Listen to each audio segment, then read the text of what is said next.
Footy fans, how you going? It's your Northern Footy Show weekly wrap-up. Big hits, big calls, big laughs, all the action, all the drama. From the first bounce to the final siren. Right here, right now, with Daz and Pete. Let's rip it!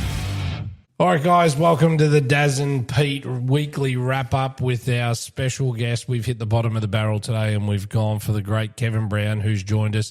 He is helping me do a couple of things around the new studio. Guys, welcome in. Brand new studio, still in setup mode, but we're going to hook straight in for what will be a very special show because the upsets continued this week, Pete, didn't they? They sure did across every division. I think there was, several results that you look at that people were thinking that that's what they were going to fall like. And again, they've made us all look like fools. KB, how many tips did you get this weekend? Welcome, firstly. I think 100%, didn't I? No. I don't think I've ever failed. Did you tip West Heidelberg this week? Heidelberg West, I should say. Yeah, I did, but I swapped it to Kilmore right at the end.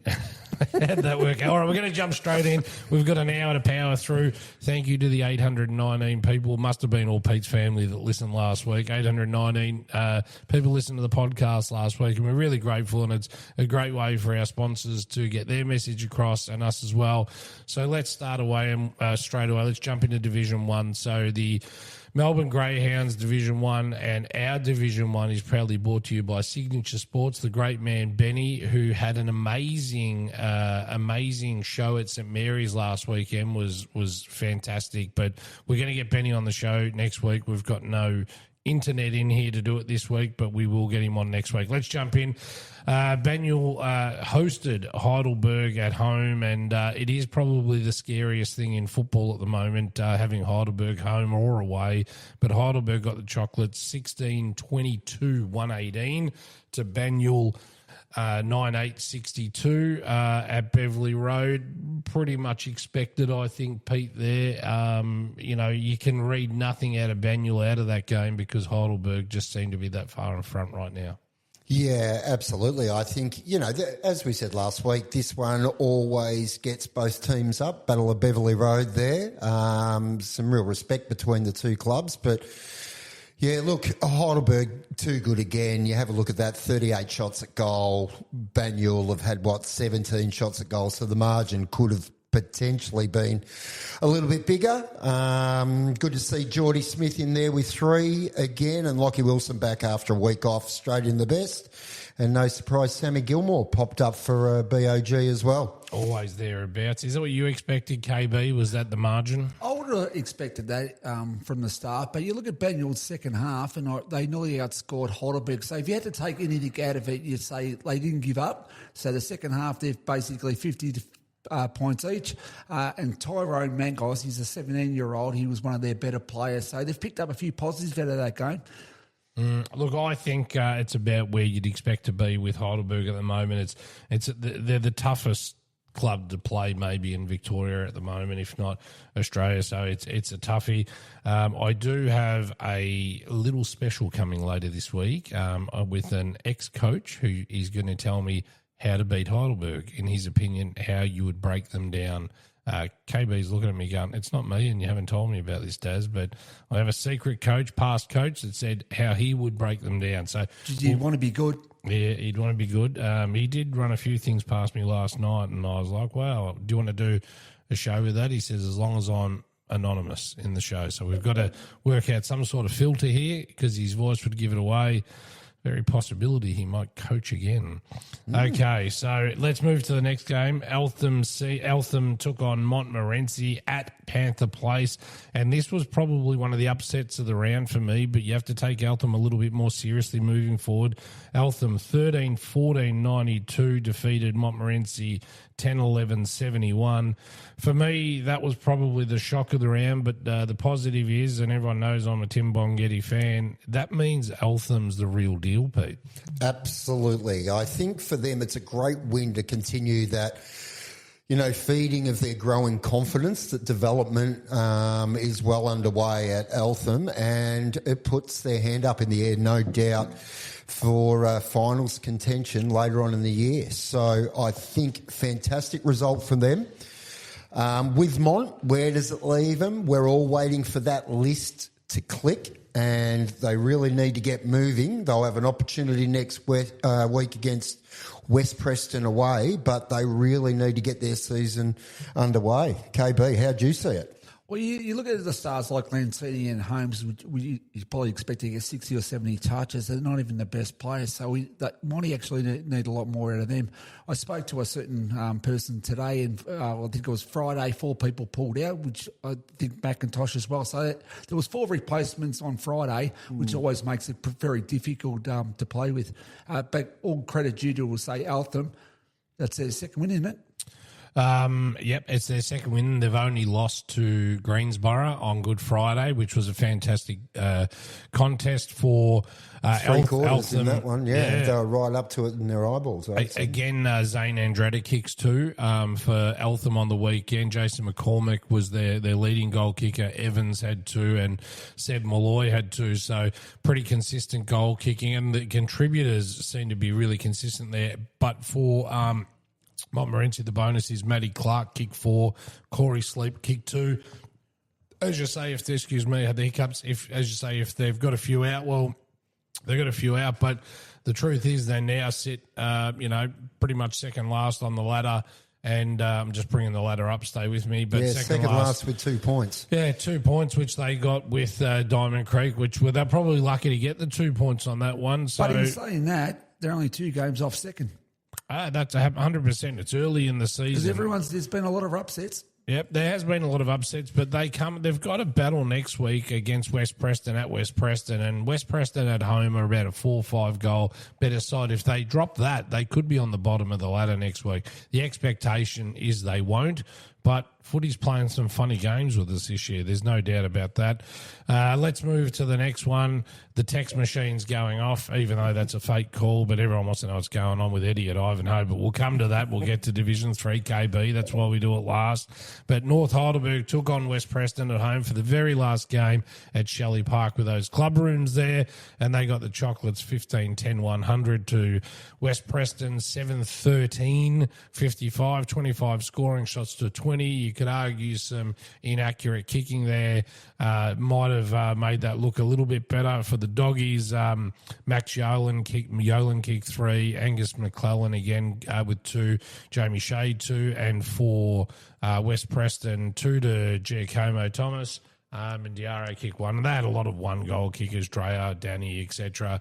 For me, Pete, very important win for North Heidelberg, though, because if they had dropped another one, people will start that R word, and it is early in the season. We agreed on the footy show the other day. What's that R word? Replacement of coach? No, relegation. Oh, relegation. He baited me. He got me. He hooked me. But, Pete. Love you, Casey. Very important one. Win for them. That gets them up the ladder a bit to 7th with their first 4 points of the season. That's how I seen that game going anyway. Yeah, I think most would have thought North would win there at home, last game at the Kennel, as you say, and all the rest of it. But, yeah, inaccurate kicking in the first half from West Preston, 3-10, definitely helped the cause, no doubt about it. But a good win by North.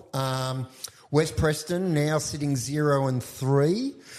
They've got Mont at home next week, and as you said, if they beat Mont, Mont will be sitting on the bottom of the ladder, and West will have had their first win. So, yeah, it'll be really interesting to see what happens next week. But a good win by the Doggies, one they had to win, no doubt, and they've got those 4 points, and they'll head into a big game next week against Diamond Creek. Yep, huge game, isn't it? That's Massive. A monster. I already know who I'm tipping on that game, but we'll save it for Wednesday night. KB, let me ask you, if you're the Mont coach right now, what's going through your head? Oh, I just want to win no matter what I can do. I just want to get a win on the board. I've probably got to play a few more younger players, and the people that aren't actually getting touches, you've probably got to replace. You've got to try something different because the squad you got right now, the team you've had, isn't the right team.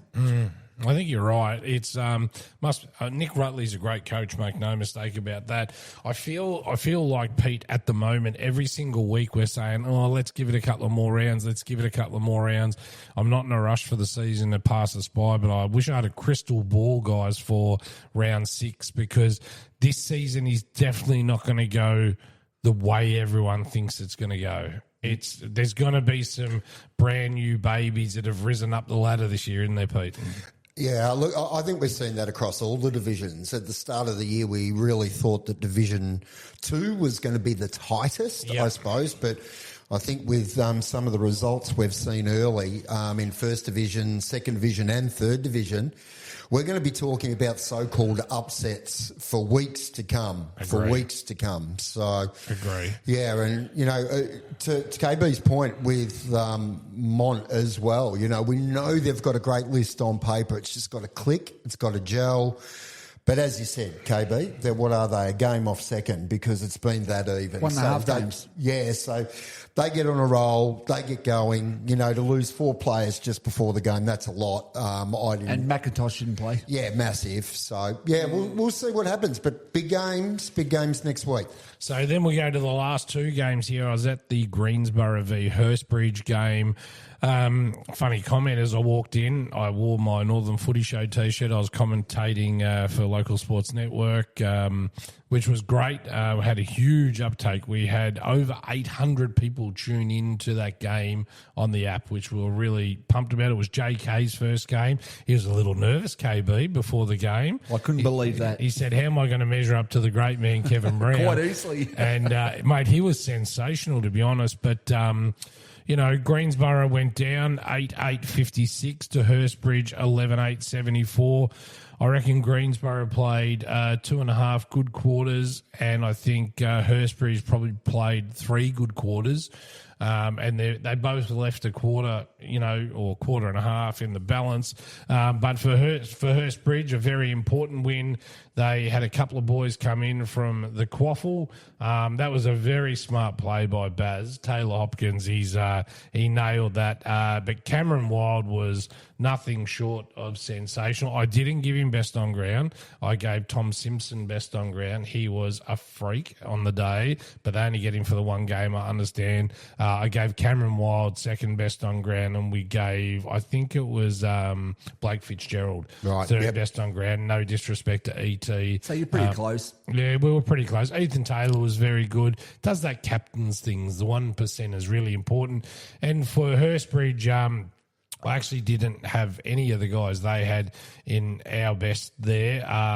Jamie Smith was very, very good in the first half. He was winning the tap outs. Not sure why he ended going out of the ruck, but he was dominating the ruck in the first half. Because usually he's a full forward. I think they had to kick goals, so perhaps they pushed him down forward, which would make sense. I hate to say this, and this came from JK, not me. But my young bloke had a really good first half, Brandon. Great. He had plenty of the ball. Jack Hasler had a fair bit of it. And even though Thomas Brindley was probably quiet, he's still effective. It's hard with those guys. You expect gold out of them every single week. But I mean, he's still done enough, if you ask me, to be considered, serviceable. He's a star. I think he's their best player. Jack Johnson was thereabouts with the boys. Jackson Davies, for me, was their best player of the day. Yep. I thought he was sensational, Mr. Reliable. But when you go, and I know I'm just going on about this game a little bit longer because I was there, James Grant went down with a friendly fire head clash. He was down at postponed the game 30 minutes. I've heard he's okay since then, which is great. First game back, Stretch it off. James? Well, I think so, yeah. It wasn't great. Poor bugger went down pretty hard. But I've got to tell you, I couldn't have been more impressed by Hurstbridge. Right. I was asked earlier when I got to the game, that was the point I was making, was who you barracking for today? And I said, I barrack for Brandon and football. I can't be more universal than that. And I do have a soft spot for Hurstbridge as well. I love Baz. We've become mates as part of this, and I love what he's done down at the club. People don't see, as you know yourself, the effort President's put in. You live there. He's an absolute ripper of a bloke, but they had stars across KB, across the whole team. Everyone was fantastic. Kalen Anderson, the X Factor, was fantastic. I don't know that they really had a bad player on the day. Cooper Perrin, if he hasn't got the coolest haircut and the coolest sunglasses before a game, these beautiful... What was that guy Corey Worthington, was that his name? Worthington, Looked very Corey Worthington. Cam Wire was just freak. But anyway, good on Hurstbridge. They get the chocolates there. So just with that one, you were at the game. Yep. Obviously I was somewhere else, but I'm having a look at it, and Borough were up by 20 points. Yeah. Were they at half-time? Then Hursty have come over the top in the second half, 8-2. Yeah. Must have been What a big changed? breeze because Greensboro did not kick There a was goal. no breeze. Let me help you. The breeze was probably one goal. Forget about it because it was really going southwest across the ground. Yep. So, there was nothing in that. All the goals were scored up the club room ends for the first half. And the trick was to start scoring at the other end, which is exactly what Hurstbridge did in the next one.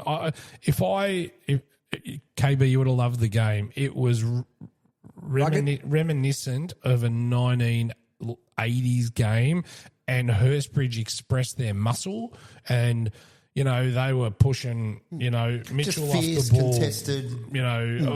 When Cam Wild comes back, he adds everyone around him gets bigger, don't they? Oh, mate, he's a big unit. I stood next to him. He's proper size unit. But I mean, for their possession getters on the day, they were sensational. Blake Fitzgerald had 28.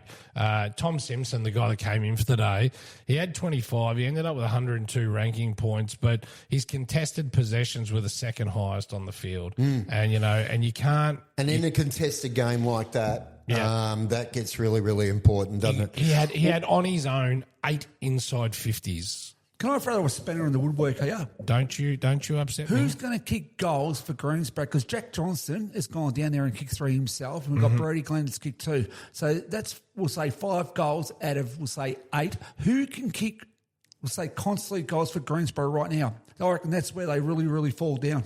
I think Nathan Howard's due to come back next couple of weeks, the ruckman, so The that big will Nate's not free going up. to kick you 5 or 6 each week. He might be good at that. No, that's he'll tap ruck, come back into the ruck, which will push Jamie Smith forward. I think that might have been where they were falling short last year, not kicking enough goals. I'm not sure what the answer is. I'm not in the inner sanctum there Could at you all. put Jackson Davies down there? Like, he's a great mark. Could we try him down there and see how Amazing he goes? defender, mate. If you take him out of defence, what's that do for you? He's But probably you got Will McFawn, probably you the got best Bolton defender and in the stuff league. like that. So you got to kick goals to win a game, and they need to kick goals. Well, I mean, they've got the little fella up there as well. So, I mean, you would like to think that he Wizard. will. The Wizard, he's sensational. But Well, they've got Heidelberg I'm not next sure. week. Brody Glenn's a gun. Probably need more out of him. So they've got Heidelberg next week at Heidelberg, Borough. Tough. So there's another tough one Toughest job in because, footy.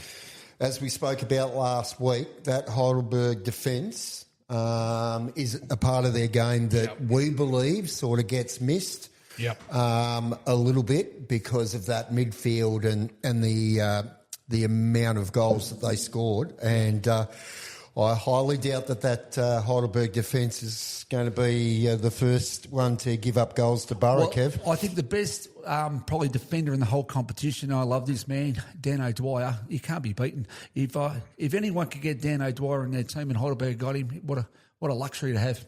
I do just want to give one bit of kudos to a guy that has come from what's own you. Josh Bolton was the highest ranked points player for Greensy on the day, 91 ranking points. He's not a big unit, but he has zero fear. He's still 6'2" to 6'3". But he's not big. He's I'm not saying he's not Cam Wild physique wise. He's more. And it's great to see him coming from what's saying our Yes, second huge division step into up. Division 1, and he's holding his own because we all dealt the come from second division. I was go to really Division impressed 1. with him on the weekend. Great. Really That's great impressed. news for him. And I was sort of umming and ahhing the weeks before. Not umming and ahhing, are you good enough? Umming and ahhing, you need more. But I think he's now settled into Div 1. That's excellent. We like to see that. Well done, Josh. Look, Greensboro, on the other hand, while we're talking about it, Hursty, excellent, well done. They get moving. Greensy sitting 1 and 2 now, I think it is. Got Heidelberg, let's say probably 1 and 3. I'm just being a realist. If that's the case, that's a hard start to the season, isn't it? It sure is. And then they'll have Dymo the week after that. So, yeah, There's no interesting easy times. games. No easy games. No, in there Div isn't. 1. There isn't now, and that's the way that it's all starting to pan out in First Division this year. You know, Let's go to everyone's the- playing catch up for Heidelberg for sure, but the rest of them, it's sort of throw a blanket over them. 20 minutes of division. I've got 14 seconds to cover this one off, which won't be fair. Then we went down and we trekked down to sunny Diamond Creek for the night game. There was no sun by the time we got there, let me tell you. But the conditions were perfect. The ground was pristine. There was no wind. I had the great Kevin Brown next to me commentating, who can only see 6 feet in front of him at night. But he did an amazing job. But Diamond Creek got the chocolates 5-4-34 to Bundoora 4-8-30 in what was an odd contest, Pete, I want to say, okay? So I expect on a big ground as a punter, I would be expecting to see 10 to 12 goals as a minimum kicked there, 9 between them. And 2 after half time. And, 2 after half time was a little bit concerning. I thought the opportunity to switch the ball for either side should have happened a lot more. Diamond Creek controlled the play on their side of the ground, coach's box, and they tied the ball up. Is that fair, KB? They did, and they always had an opportunity to get a +2 behind that ball, which made it hard for Bundoora to penetrate the forward line. Yep, I'd say that's a win to Andrew Tranquilli there. Probably played it on his terms, night game. No doubt about that. Yeah, at that ground, such a big ground. It's MCG size. Conditions were sensational. A couple of injuries early to Bundoora. Riley Green went down early, so that was a big loss because he's an absolute star. I know KB might second this one, but gee, I was impressed for Bundoora's Daniel Costanzo, new player this year. He had a lot of the pill, didn't he, KB? I don't know how many times we mentioned his name because I didn't even know who he was. By the end of the game, I knew who he was because he was just dominating. He had a ripper. He was pretty special. But, you know, that gets Bundoora 2-1. They'll be happy with that. You would sign up with that before the year, but for Diamond Creek, outright second on the ladder, got the 2 wins and a draw. They will be over the moon for that. I think Eltham plays Bundoora next week. They Is do that indeed. right? We've got Bundoora and Eltham at Bundoora. So, you know, wow. Those two teams going for it, that becomes incredibly important in terms of putting their hat in the ring for finals later on in the year. I know it's early, but no one would have had Bundoora and Eltham in the mix. No one picked it. Both will take some positives out of that game. Absolutely. So I think that's going to be really, really interesting. It's going to be a big game for the Bulls and the Panthers. The best players, again, probably concern me. I think everyone's just putting in whoever they just want to ride in at the moment. It's that time of year you want to fly under the radar. I actually thought Pete McAvoy was sensational on the night, and rightly so. He ended up with the most ranking points. He was everywhere. He got injured in the last quarter too. And why would they do that though, Daz? When you've got Premier Data these days that give you the statistics, so just put your best players in because we're going to see them on Premier Data anyway. Yeah, I don't Just know. on that, KB, you know, when you were very rarely out of the top 6, if the coaches Top did 3. If the coaches did that to hide you, were you filthy that you weren't in? Yes, I was, because you want everyone to see how good you are, and I reckon players do say that. When you go to work on a Monday and all you will say, fellow workers, look at the best players, and you got 6, right, even though you've been best on ground. I never had to worry about it, mate, because I wasn't never in the best 6. Oh, we're so going to get to this. I've got a bit of a wrap-up, an anonymous wrap-up that's come in about your footy career. We'll be talking about this. Don't you worry about that. That'll be a short part of the show for everyone. Isaac McMillan was also very good. Ben McCarthy and Liam Kohler, we seem to call their name non-stop. Ewan McPherson, he had a lot of the pill. Jacob Booth, I think in the end, KB called his name. He had 23 disposals, so I he saw called it that at young least Ruckman 23 Griffiths. times. I thought he had a ripper. Oh, we gave him best on ground for overall. He was sensational. I'm not sure how many hit-outs exactly he had, but it was a lot, I assure you.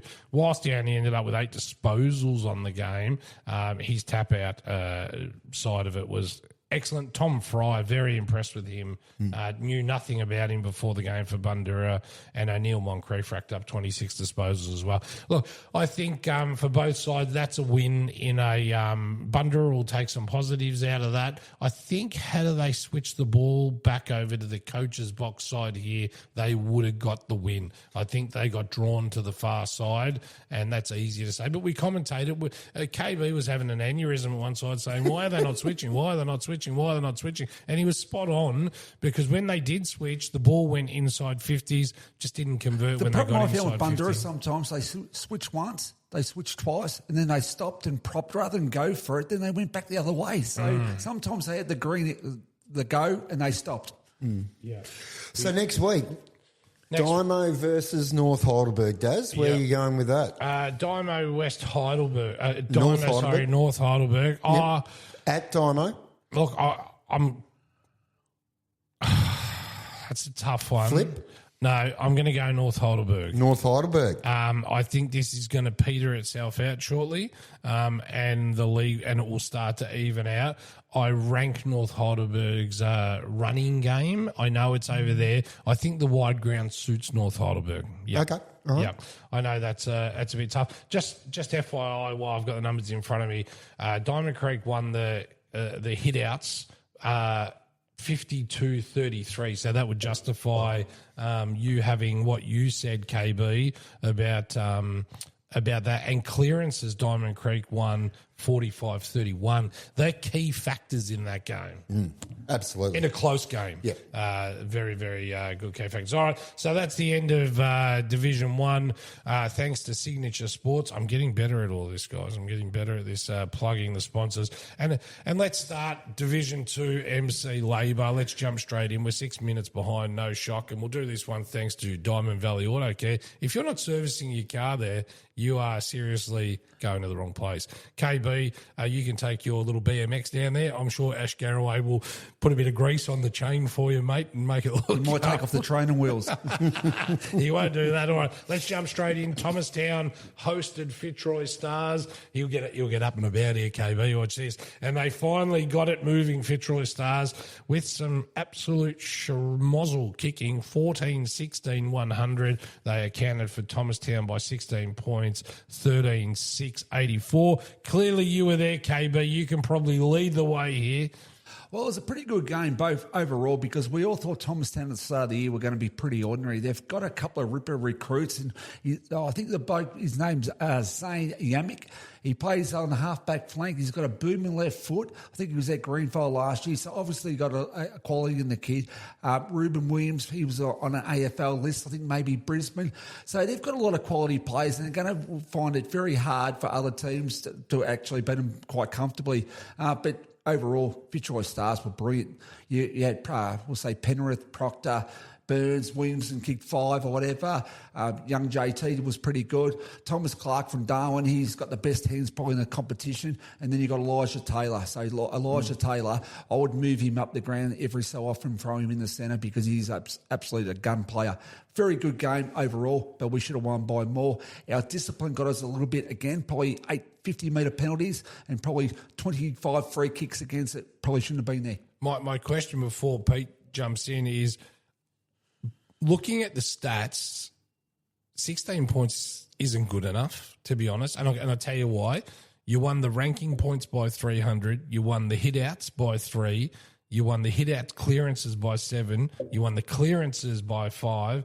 You won the centre clearances by 4, the throwing clearances by 7, the inside 50s by 13s, the 1%ers by 5, the bounces by... How can you win all of that and consistently you had 300 more ranking points and you won by 16 points? Pete, if you looked at that before you seen the score, you would have thought this was a 50-point game.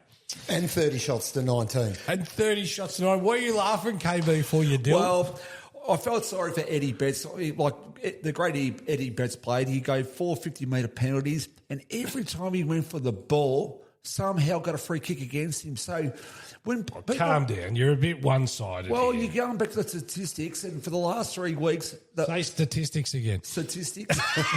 We're going back to the last 3 weeks. We've won just about all results but lost the game. Even scoring shots each week, we've had more. So, unfortunately, sometimes our discipline lets us down, but we do play to the limits and we do play hard football. 37 disposals for Zayn Yannick.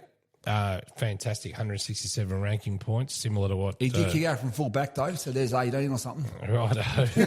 No, but he's a brilliant player. If anyone's listening from second division, when he kicks out from full back, he goes on the left-hand side and he can spot you from 60 metres away. Well, he's the only Thomastown player in the top 10 for possessions and ranking points. Then you start heading down to Thomas Clark, Proctor, Penrith, Williamson, Elijah Taylor, Williamson, Burns, Jetta and Ferrand. Well, Jetta was great again too. His first half was unbelievable. He's the conductor. He's hard. And he's the conductor, Yeah. mate. He just sets everything up, quarterbacks everything. Yeah. That mature head as well. And when you're talking about if things, Stars do play on the edge, and you know that. But if things tip over, Nev's going to be there and he's going to be trying to get that back on track. Keep him on the edge, but just make sure that they don't step over the mark. There's no doubt about that. He's a superstar. Young Alex Williamson, he kicked 4 goals, I reckon 5 or so. He could have kicked 9 or so goals. He was always just lurking around the goals, and he probably should have been a bit more accurate and done better. So He's a ripper. When you look at our points scored each week, we need a goal kick, and we'll say, coach. So Stars v McLeod next week. We're Whittlesey, aren't we, I think? Oh, yeah? Well, I'll shut up then. Is it? I think it was Whittlesey. We'll get to that, but Pete, let me ask you this, right? So the Fitzroy's average losing margin is only 7 points. They lost one by 8, the second by 7, right? Yep. So realistically, they could be 3-0 in Division 2 right now. If you have a look at their stats for both of those, they dominated the stats in both of those games as well. And one of those games was Northcote Park, who currently sit on top of the ladder. Another night game, So, yep. A lot of people spoke about Stars coming up and what sort of impact they'd have in Division 2. It looks like that they're thereabouts in a really tight competition at the moment, but I think it will just take a little bit longer. If they get going, as you said, they could easily be 3-0 and people would be saying, whoa, what's happened with this? They've come straight up 3-0, but... Yeah, they'll be thereabouts. The main thing we wanted to do at the start of the year is be competitive, and I think we've been over-competitive right now. Without doubt. All right. Well, let's move to the next game.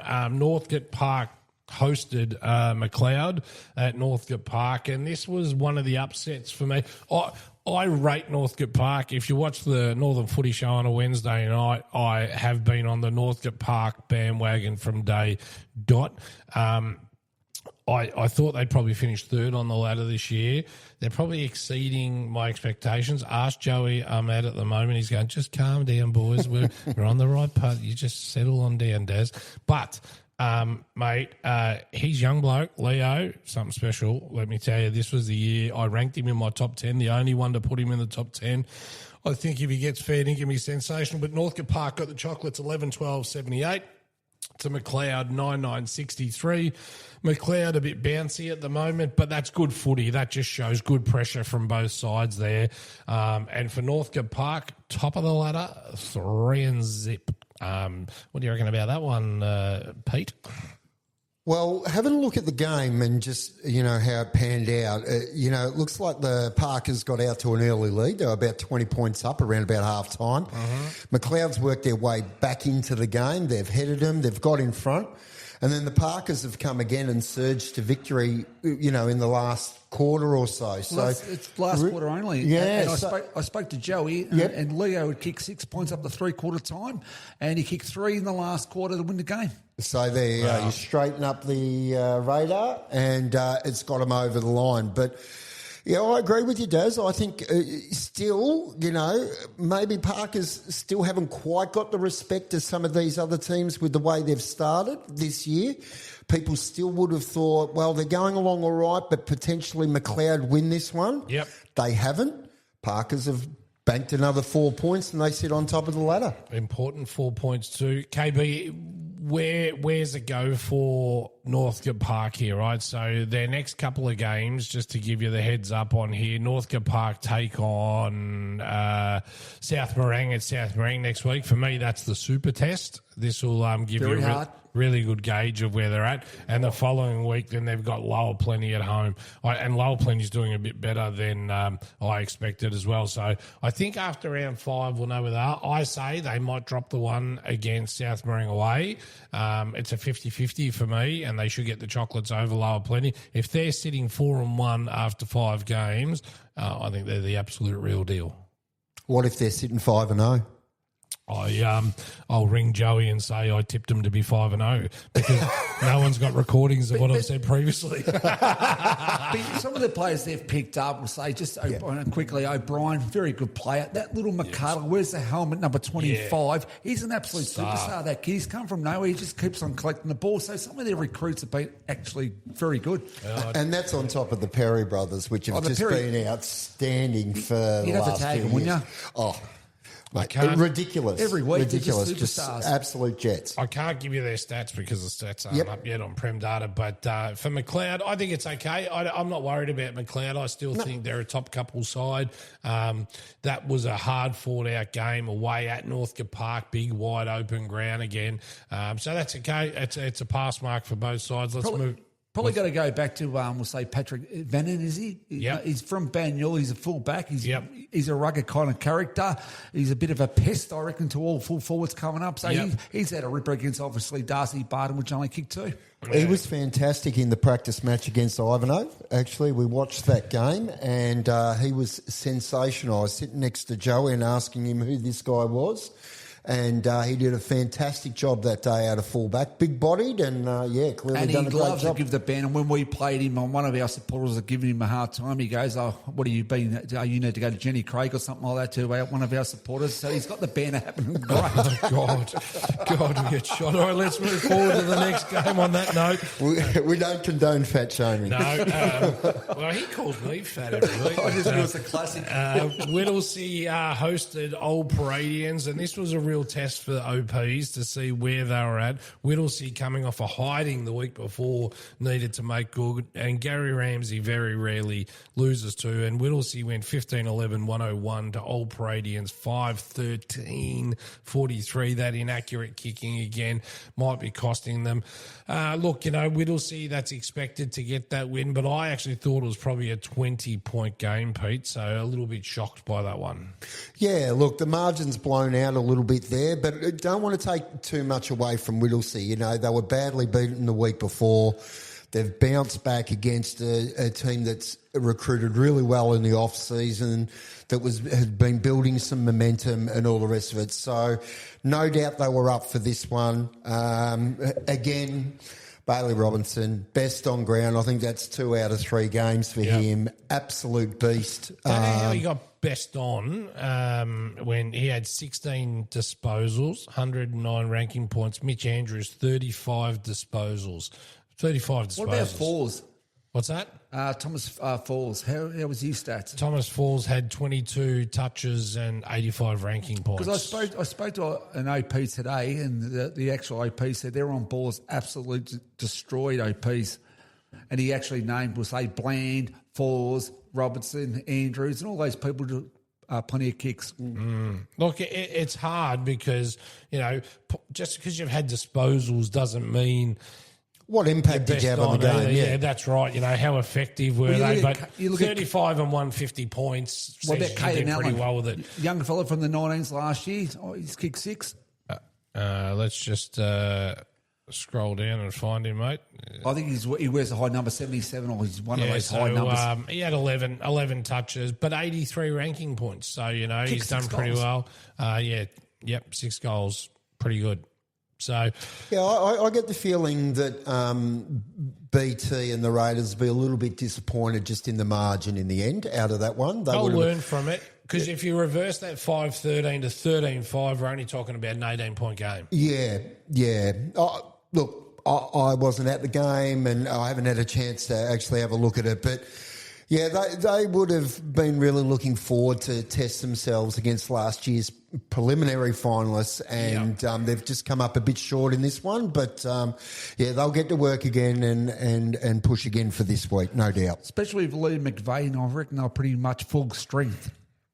St Mary's, as we move forward, had to come out and sort of make amends as well, and they did exactly that against Panton Hill, 19-11, 125 to Panton Hill, 8-8, 56. Not much to spend time on here, but for St Mary's, they will be really happy with themselves to have bounced back after that, and they needed a quick bounce back for confidence and to get their season back on track, KB. Butterworth in the forward line, kick 4. Never seen him play forward before. Ty Kitchell, superstar, didn't get a game at Essendon. He's a quality player.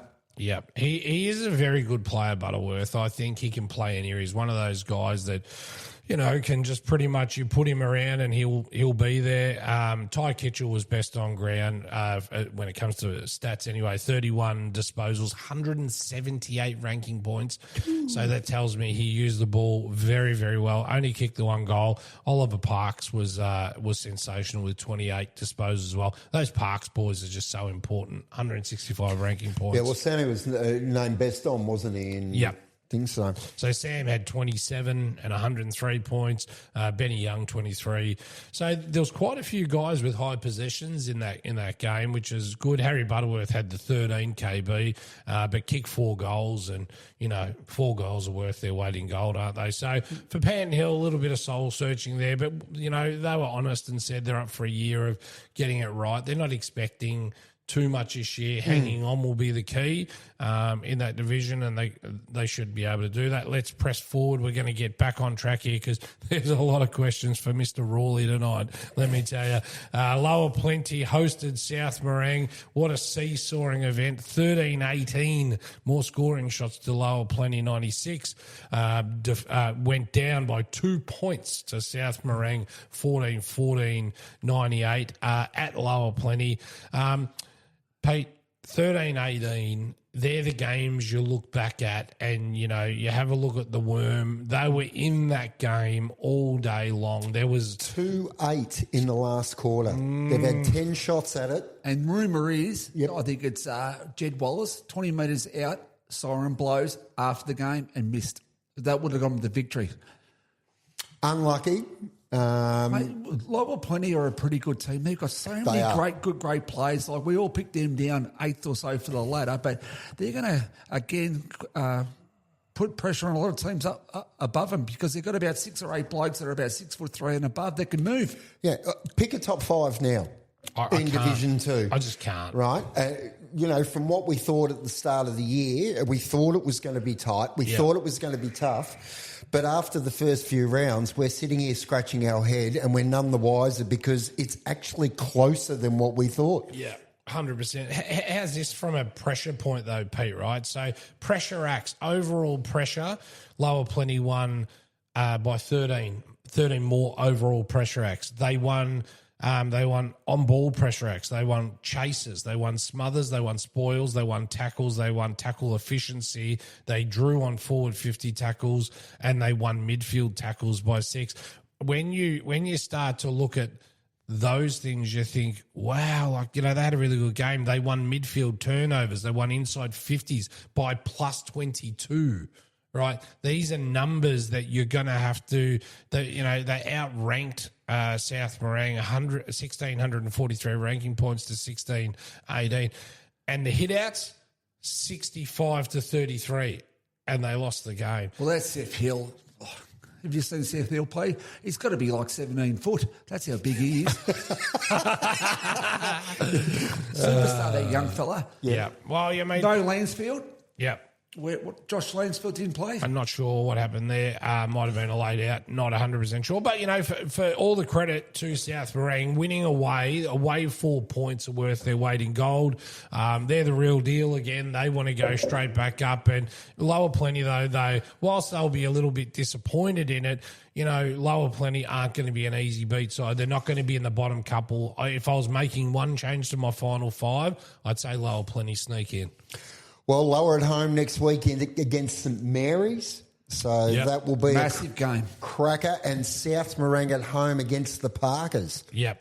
Yeah, well, jeepers. Flip. I'm flipping coins. No, I can't pick that with any I need to do a little bit more all. research on that one before I start picking winners for next week. Can I ask one question? Is it about and your this education? is coming from everyone probably in the competition right now. It's to Peter Rawley. How would Ivanhoe go against second division teams right now? The rumour is you'd probably make the top 5. I know you've got to be diplomatic, but you've got a great team. It's not about being diplomatic, right? I'm going to sound like a politician here, right? You are. You've sounded like it all weekend. You never deal in hypotheticals, KB. That's ridiculous. We'll just worry about playing He'll start Kilmore calling you this week. Kevin soon. We'll just worry about playing Kilmore this week and continuing to try and improve our footy. And we'll let, scholars like yourself of the game, It's KB. got to be the competition, not just me, mate. They've asked me to ask you. That's for other people to chat about, and it's all good, chatter and banter and all the rest of it. So that's what local footy's about. So, What a politician is all I'm going to say. Excellent answer. Be very disrespectful to a lot of clubs and hard-working committees, I'd imagine. So I'll come back to this other thing in a second. I can't seem to load it up. But all right, let's jump into Division 3 straight away. We're actually not going too bad here, Pete. We're KB's brought us back on track. I know that's said nobody. You just want to shut me up. Said nobody ever. All right, let's jump into what for me now says that Watsonia are also the real deal. Watsonia went 13-12-90 at home against Epping, 7-10-52. Is this alarm bell stations for Epping? I'll go early. I think maybe. I didn't have them in my 5, but for them to get into the 5, they would need to win a couple of these games. After this round, what it suggests to me is a top 3, and after the top 3, it goes from probably 4 to about 8 that could all go in the top 5. So it opens it right up, like Heidelberg West now beating Kilmore, Watsonia beating Epping, Watsonia are back up there. So to me, it's a flip of the coin who gets in. I actually had King Lake, but King Lake are in a spot of bother right now, so it's opened right up. Yeah, but is Epping in trouble? Do they make the 5 going on what you've seen so far, KB? I wouldn't have thought they made the 5 from the start of the year. Yeah, I tend to agree. Young rebuild. Though, on the other hand, Pete, Cameron Cloak might just be the masterpiece stroke of the year. Yeah, well, I think the great thing and the thing that Anthony McGregor will be looking at here is that Clokey's kicked 3 goals, right? They've spread it a little bit more this week. When they got the win last week, he's kicked 9 and really got them over the line. But they've spread the load here a little bit more. There was a more even contribution. They're a young team, right? It's been talked about that they lost, some talent at the end of the year. They'd come down, they'd get smashed, they wouldn't make finals. Rubbish. Yeah. They're putting their hand up right here, right now to say, hang on a minute. We might go back up yet. Yeah, don't disrespect this football club.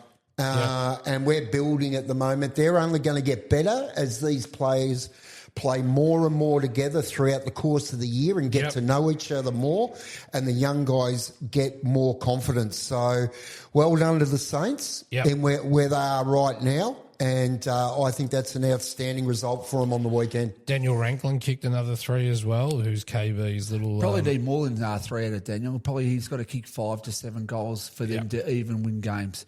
A bit of a call-out. He'll be the most sought-after guy at the end of this off-season to go up a couple of divisions. Just a bit of a call-out for Watsonia. Jai Barters and Dean Tallarico, they are good young kids that still play 19s football, and they're the ones that got to come through. And Cameron, when he's with that senior, we'll say player in that team, with Cameron at centre-half forward, full forward, and those young kids coming through, they're looking okay. No, I totally agree. Well, I mean, a test for both of those sides. Next week, Watsonia take on Mernda. Ooh, so where's that? That's at Watsonia again. So that's a little bit of a tough thing. But for Reservoir, it doesn't get any easier. They got West Heidelberg at home. Heidelberg West at home. I've got to stop saying. So Heidelberg West versus Epping. Yeah, at West. At West. Ooh. Yeah, So after West they're going pretty against confident they'll Kilmore, West boys. We're about to jump onto that because it's fair to say KB and I are all Heidelberg West. We rarely tip against them. You both got memberships there. We're lovers. We're just lovers of the club. Like, I know you'd be surprised to see what KB might be wearing on Wednesday night's footy show. Did we cop it on Saturday night? We copped the the banter from mouthful. all the boys. We love it. They give it to us. Barnsley, We just went on here and there was everyone some gave it to choice us. words coming our way. You never tip us, you bastards. And you're right, we did it. And I'm going to give you the heads up, I'm tipping Epping this weekend. So, But the banter that they gave us was great banter. And you know course. what? We love it when we're wrong and someone tells us. That's great. And Yeah. you know what? They should be up and about. Yeah. Because, again, that's a big win. that's a big win. So I'll tell you the scores and we'll talk about it. Go for it. Heidelberg West went 8-12-60. Probably had a chance to bury him a bit earlier. To Kilmore 7-11-53 as I just throw my pen. That for me is the upset of the season. Upset of the season. Considering last year we went up there when Max was playing there, and I think they beat us by maybe 15 goals. Might have been 120 points. They absolutely gave us a serving up there, so they destroyed us. So, yeah, they're up there. West don't travel that well, and I wouldn't have picked them to get within 10 goals. Yeah, it's interesting because, as you know, KB, I live up there. I have a little waddle around JJ Clancy most mornings. And I suppose the thing that I thought is that West actually always play on a big ground. Their ground's pretty big. Yeah. So I'd imagine when they got to Kilmore and they're playing there, even though, as you said, last year, you know, they got hammered. But when they were going to go up there, could that, you know, they've got some more pace into their team, West, this year, I think, and they've played on the large ground there, and maybe it just suited them. But look, that's a really, really good win. And no surprises, they probably gave you and Daz a little bit of lip. They've been up and about. I wonder if they dropped into the Red Lion on the way home and had a few frothies. But you look at their best players, right? Brad Moore, he's got to be 45 years of age. No, sorry, Brad, you're about 32 or whatever. Very good player. Ever reliable in the back line. You got Connor Dunn, which was, I think, now the fullback. He's had a ripper. And they've got the new bloke. Is it Scrutton? Or Alexander Scrutz. Yeah, he was a new player. Yeah, well, Scrutz is actually from Ivanhoe. Is he? So, yeah, Scrutz and Posty. So a shout out to the two ex-Ivanhoe lads. And then you got Mitch Antonello in the ruck, must have had a ripper, and Jacob Smith centre half back. Yeah, So they've done really, really well there. You know, some of the names that you expect in the best players for Kilmore as well. Crosby and Monaghan there again, as you would expect. But, yeah, great win. A win that not many would have predicted, and they may have just caught Kilmore coming off the bye and a bit slow out of the blocks, and away they went. Anyway, go West. I've always been a Heidelberg West fan until this Wednesday night. So moving forward, Lorimer took on King Lake, and King Lake are licking their wounds pretty solid because Lorimer said, bang, 29-15, 189, 158-point victors over King Lake for 7-31. The big one on this was the amount of goals kicked in his 300th game by Deuter was 14. 14 goals. You won't see that too often in the NFL footy. So congratulations, firstly, to Patrick Fitzgerald on his 300th. I missed it earlier. Cameron Cloak, congratulations on his 300th as well. To both You've got to be of them. some sort of player to play 300-plus games, How many did you play, Pete? 370. Yes, I know. It was a loaded No question. good ones, though. No good ones. I know. How many did you play, KB? Probably 700. How many were you best on? He's counting juniors. 699. Did you say 307? 370. Yeah, I was going to say. Yeah. 'Cause aren't you the But no club good record ones. holder? Yeah, but... Yes yeah, or no? okay. Just give me a yes or no. Yes. Yes. No, I'm well aware of that. We'll get to you in a Geez, second. you've done some sleuthing Done a during the little, week. done a little bit of looking around. But seriously, congratulations to Yes. Cam and congratulations to Deuter. That's 300 games. He's probably kicked 4 million goals. He's a legend already of the Northern Footy Netball League. And he's a bloody big headache for opposition coaches. Oh. So a lazy 14 on the weekend. From a footy tragic, well done, Deuter. From a president of another club, please feel free to head over to Europe and don't come back for the rest of the year. I don't. It is going to be the game of the season when you meet. We'll get to that. Let's move forward to Laylaw, who were leading early in the game, but Old Eltham Collegians 12-22-94 defeated Laylaw 6-8-44. Look, from my perspective, that's a big win by Old Eltham. That's a big win. They've impressed me. Nobody in their right mind thought that Old Eltham would be sitting third on the ladder after 3 rounds, and they are, with a very, very good percentage. Not the 470 percentage that Ivanhoe have, but they have 146 of their own KB. Pretty KB's having a giggle up the other end, and Pete's having an aneurysm here, choking himself. But you know what? Good on Old Eltham, because everyone, including myself, I had them second last for the year. New coach, couple of really good players come into that side. McCullum boys and the Thompson boys were impressive for the first week, and they look like they're going pretty well. All of a sudden, the Turtles are in good shape. Might be Tornado Turtle that came on the show the other day. Torpedo, wasn't it? Was it Torpedo or Tornado? Tornado? I thought it was Torpedo. Oh, he stole the show. Dylan Brizzy. And he got best on in the Magoos on the weekend. Very famous name, Brizzy. Yep. Why is that? Tell us. Oh, just through the boxing circles, and that he's a cousin of Jakey, the old man. He's a cousin of the Ben and Cos Brizzy. He's very well liked. So, no, well done to those guys, and good on Laylaw for continuing to fight the way they are. 44 points is no slouch, so they're building every week. It was funny, I was at Watermark the other day, and all the turtles were down there doing their recovery and so forth. Turtles were in the water, were they? Yeah, they were swimming. They weren't swimming too much. Anyway, the boys go past me. I say, "Oh, you're going pretty well. You're fourth on the ladder." And they go, "Sorry, KB, we're third." Oh. Sorry, fellas. Whack. Bang. Now, does the improvement of the Turtles coincide with Zach Cole having absolutely nothing to do with any coaching? I just want to put that out. Smack. No, I'm joking, Zach. I'm joking. He's a great man.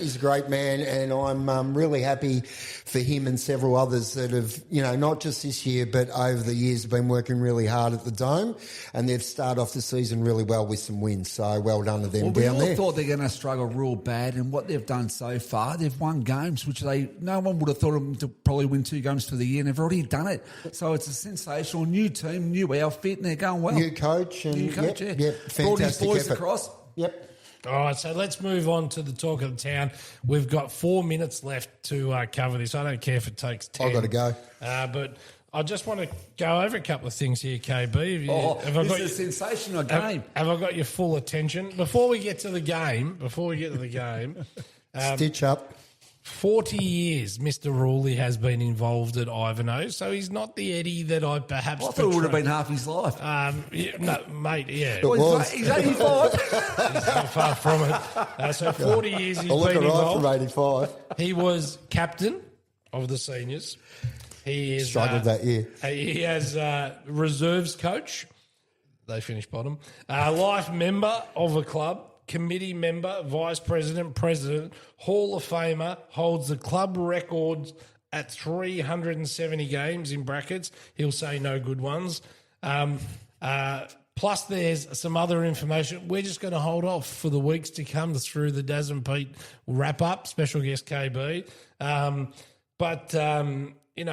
Pete, to be fair, you don't get to 370 games if you're a total spud. So you're obviously pretty good at it. But the one good thing that's happening is Eddie Maguire of the North. Do you socialise with the North? The Ivanhoe's really call themselves North. Would you say Inner North? No, we're the North, mate. Oh, come on, mate. Inner North, KB, Ivanhoe, we worked out if you just get 1% off every house sale in Ivanhoe, that would make the club the richest in Australia. But anyway, you might want to do a different deal with your... What a great resume, though. That is, and I'm being serious for once. I smack the crap out of him each week. I did not know he played 370 games. And I am not going to give away my source with the initials IB. Thank you very much. But the reach trouble is coming down the highway. The reach out is amazing. I've got to say though, quite often in the footy show, we don't and what I love about this story and why I gathered this data is you're not a president that come in with a ton of cash. You're not a president that's just blown in. You've been involved in the club for 40 years. You've seen hard times, Pete, all right? Now, my text machine blows up, all right? Last 2 weeks since you've been playing up, you know, and some of it, you know, says I've got someone here that is convinced that you're paying $300,000 a year on the payroll. Let me read just 4 text messages, okay? It's important, 4 messages. First one is, I'm not sure if you're in charge of the engraver at the NFNL, Daz, but please just write Ivanhoe into the cup now, hand it over to Pete and give him away the stress. Maybe within his business he can use a little bit more travel at the moment because this season is over, right? that's text. Well, he's lost all his hair, hasn't he? That's text number 1. Text number 2, absolutely able to spend more time with his lovely wife because he's not required at the club this year, season over. Text number 3, I thought he was wealthy. I didn't know he was that wealthy, laughing emoji. And the last one, I've had 10 of these. This is the absolute best one. The club can literally afford to drag him all the way to 400 games now because putting Pete in the side will change this side 0. So true. I love it. So are you contemplating a comeback, Mr. Rawley? No, absolutely not. Same age as Schultze is what it says at the bottom.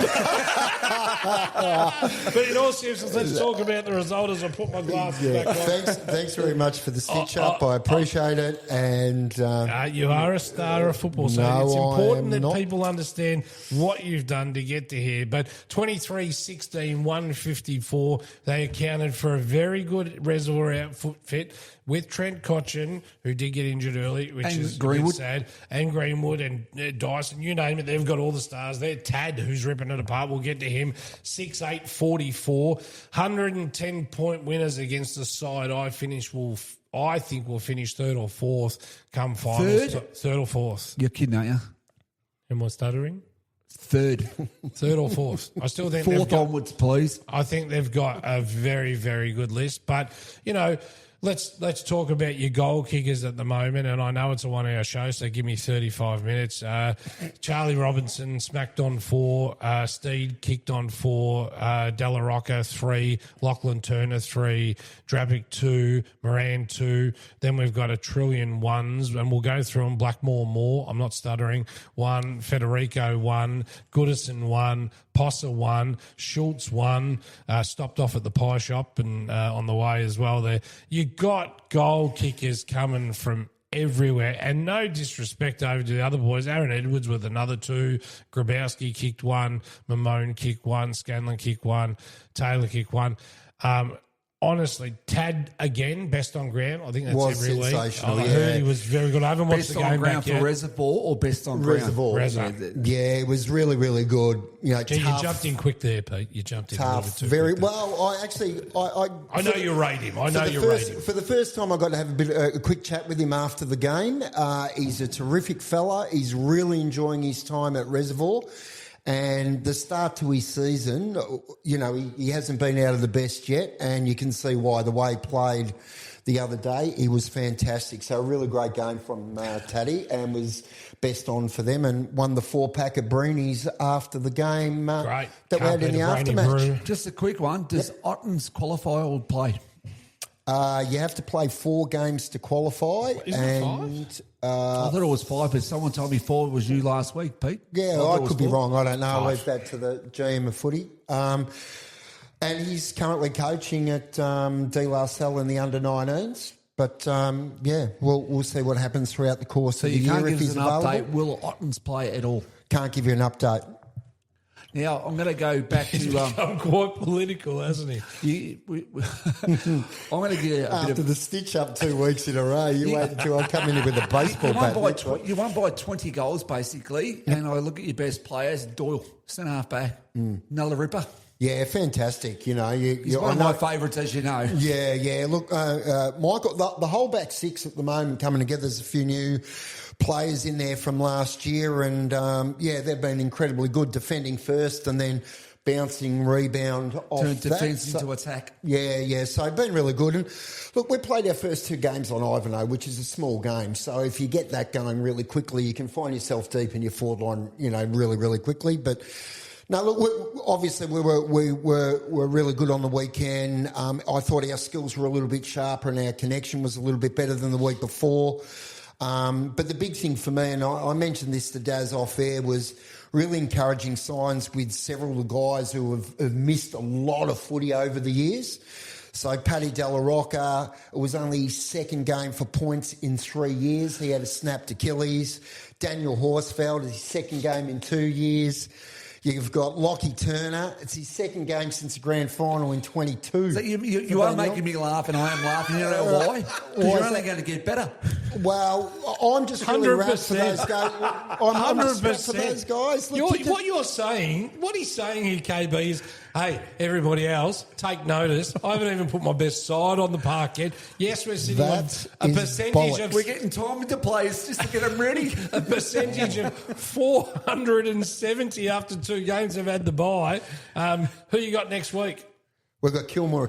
Oh, God. Kilmore might be able to just head off to the Kilmore show for the day with this sort of level of percentage.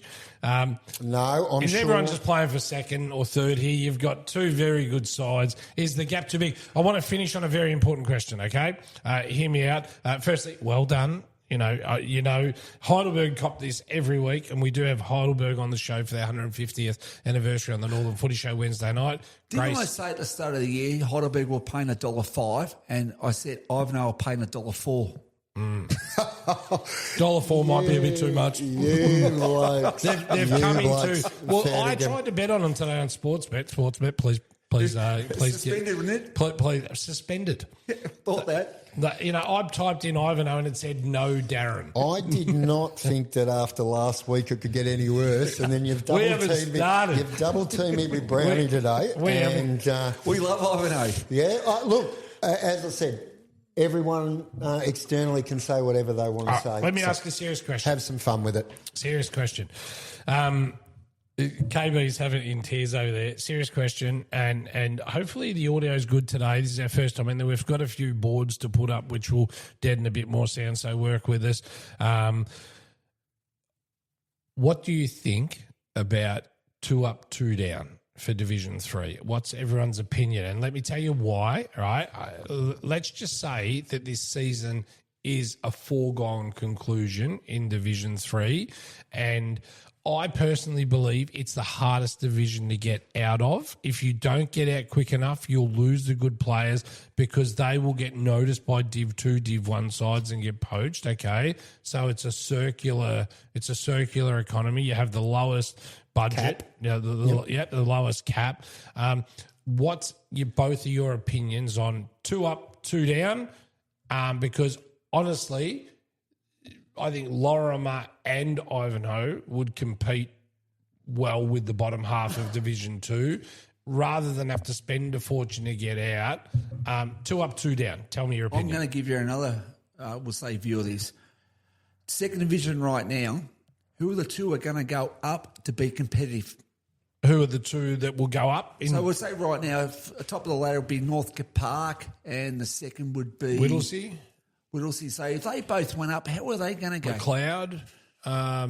Well, I don't know. And this is why I'm asking the question. Is it optional to go up? If you believe you're ready, do you go up? Do you want to go up without the premiership and then battle down the bottom? I'm not sure about whether it's optional. Back in, I think, 2007 at Thornton Eildon, we won the premiership in 2nd Division and elected not to go up. So we stayed in 2008 in 2nd Division. And you were good enough? You won it? Did you? We won it, but we weren't good enough to go to Division 1. Wow, that's a huge call. So I'm not sure if you can sort of like if it's an option to stay up or down, but we done it in 2007 and we stayed down. Well, I mean, Pete, if you were to lose it this year, which, It's only you and Lorimer is the truth. You can put whatever spin on it you want. But if you both went up, doesn't that open it up then for, say, Panton Hill, who comes down to be competitive the next year? Doesn't it, if it's Panton Hill or Thomastown or whoever? You reckon Thomastown right now would be happy to say, we think we're good enough to be competitive in second division, but because we got ninth, we're going to go down? Oh, Thomastown won't come down. They won't be the ninth. Who's the next team that's going to go down then if you drop 2 this year? So we go back to your theory now. I think Panton Hill will be one of the sides definitely in trouble. doubt. Definitely in but trouble. But the 2, you just said 2. Look, it's hard at the moment between Lower Plenty, Thomastown, Fitzroy Stars. I think it could be any of those at the moment. All right, go to Division 1 now and take. I think Thomastown's better than that though. Go to Division 1 right now and we'll take the 2 bottom teams out. Would they be happy? Who are the 2 bottom teams of Division 1 right now? So it'll be West Preston. Monty, let's put them down. Mont have too good of a list to be there. They won't be there at the end, I promise you that. But West Preston look like, they're sitting 0-3, so they'd be in trouble. Could it be Banyule? Could it be North Heidelberg? I don't think it'll be Eltham, and I don't think it'll be Greensboro, and I don't think it'll be Mont. So it's going to be in that area, but injuries could change everything. I'm going to get shot for this, so I hope no one at Creek is listening to this. I still don't think Diamond Creek will be in the top 5 at the end of the season. I think they'll finish 6th.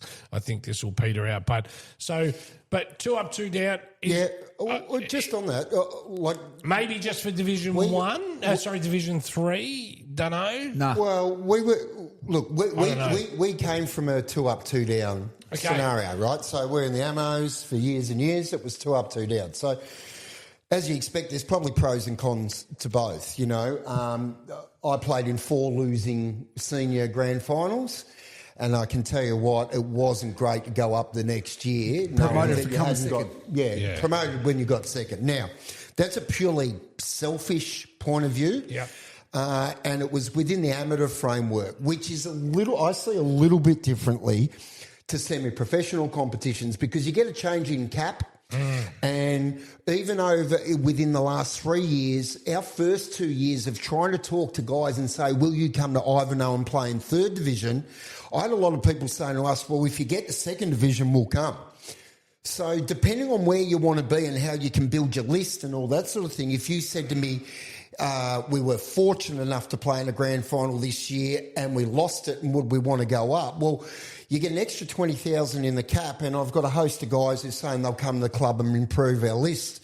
But if you asked our playing group, so that was probably as a club, but if you asked our playing group, they probably want every opportunity to get the ultimate prize. Yeah. So there's a lot in it from there. Conversely, back the other way, if you talk about, say, you've mentioned maybe Thomastown as the second team to go down. Well, then they have 20,000 less to try and hang on to their list if they go down, and they didn't finish last. Yeah. So there's a lot in this with 2 up, 2 down, and I think there's a club perspective and there's a deeply sort of personal perspective from players as well. I don't know what the answer is. I'm not going to ask Pete this one. I'll ask you, KB. What percentage of clubs do you think give a crap about the 20,000? None. None. Because the money value, as you know, we what percentage of clubs would be paying inside the salary cap, in your opinion, KB? Am I allowed to say it truthfully? Yeah. What? No, I don't want you to tell me if you know. I don't know. I would have said 50%. I'd say none. None. Well, it's the salary cap for me, and it's just.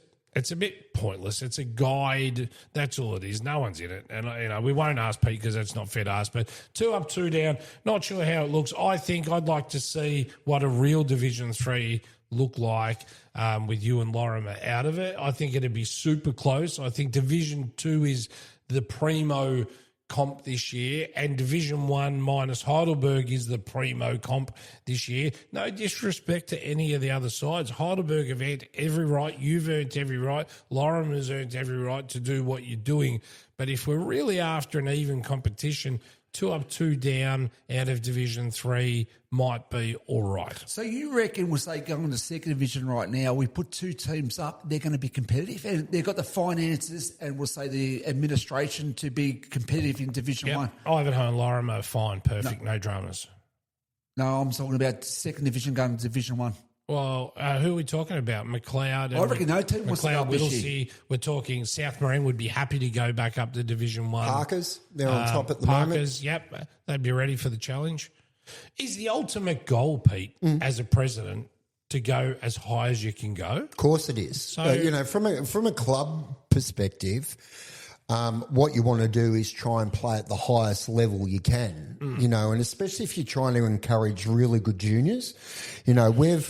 We've unfortunately found ourselves for, 20 or 30 years. We talk about this a lot with the past players and so forth. For 20 or 30 years, we've been in, Division 4, Division 5 amateur football before we came across. Yes. And we just lost all of our juniors to higher placed clubs within the amateurs, Xavier and Kevin's, where we had so many kids who go to private schools out of our juniors. And quite rightly, they want to play at the highest level. Yeah, and I get that. I've said that before. And then second to that, there was really strong clubs in Banyule, Heidelberg, McLeod and so forth who would be interested in our other juniors who weren't playing for schools. So you always want to position yourself to try and play at the highest level you can, to create the best environment you can. And when we came across, the expectation we were setting ourselves as a committee was, how can we develop a strategy which is sustainable and gives us the best opportunity to continue to move up the grades where we can.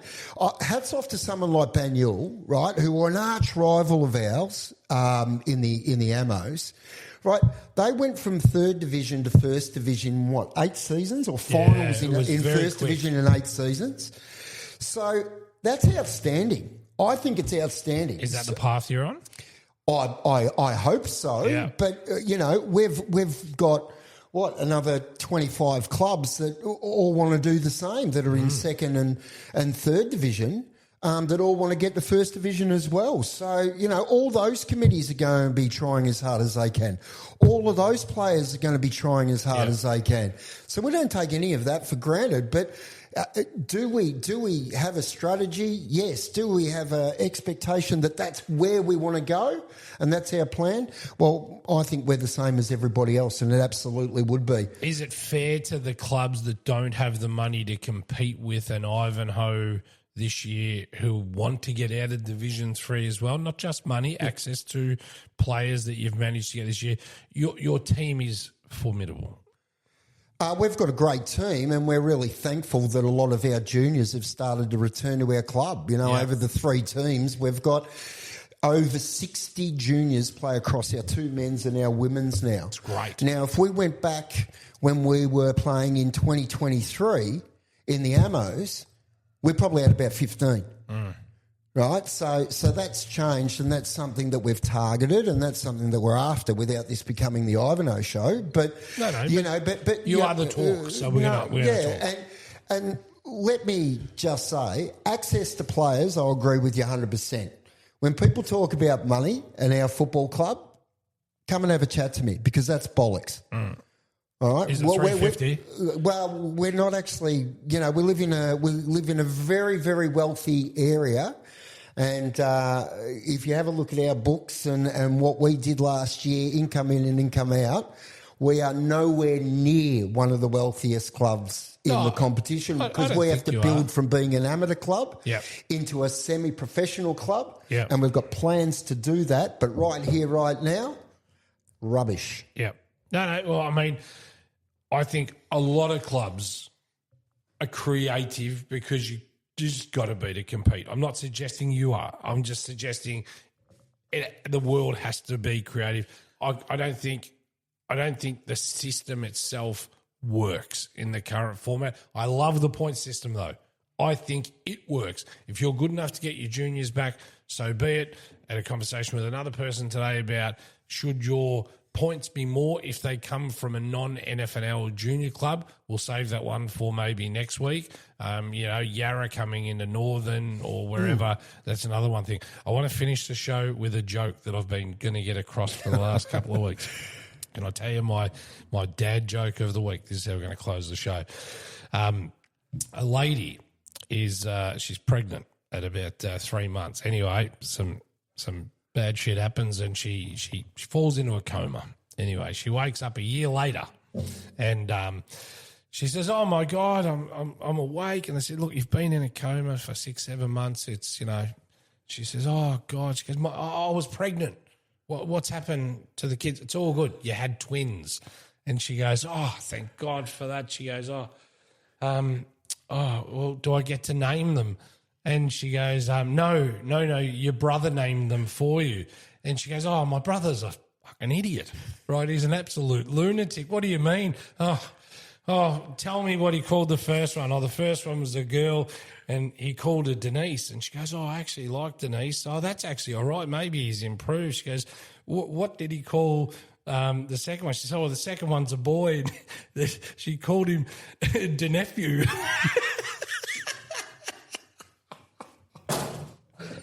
I laugh every time I tell this absolutely terrible joke, but I've been hanging to get it out for weeks. Give me a rating of the joke, KB. Who's holding 0. Give us another one straight away. Better that. Give me something, Pete. Surely you can edit that out so that doesn't go live. Maybe we do. I seriously just entertained myself. I'm laughing at him. Next week, please bring a joke, Pete or KB. Someone's got to bring it. Guys, thank you so much for coming in. An hour 20, we lost the plot again. Doesn't matter. Don't like it, don't listen. Can't be fairer than that. And next week, we're actually going to talk a hell of a lot less about the Ivanhoe Football Club. I promise Guaranteed. we will. We'll get beat then. All right? We've smashed it. Yeah. Who are you playing? We've got Kilmore. Right, All right, okay. so we're going to cut that out, drop it down to an hour, because surely these two can't bash me anymore. Well, it is the talk of town, but ladies and gentlemen, until next week when we come back on the Pete and Daz wrap up with special guest KB. He won't come on the books, did you know that? Just as that, he's got to be special guest. With special guest KB, keep kicking goals. Footy fans, how you going?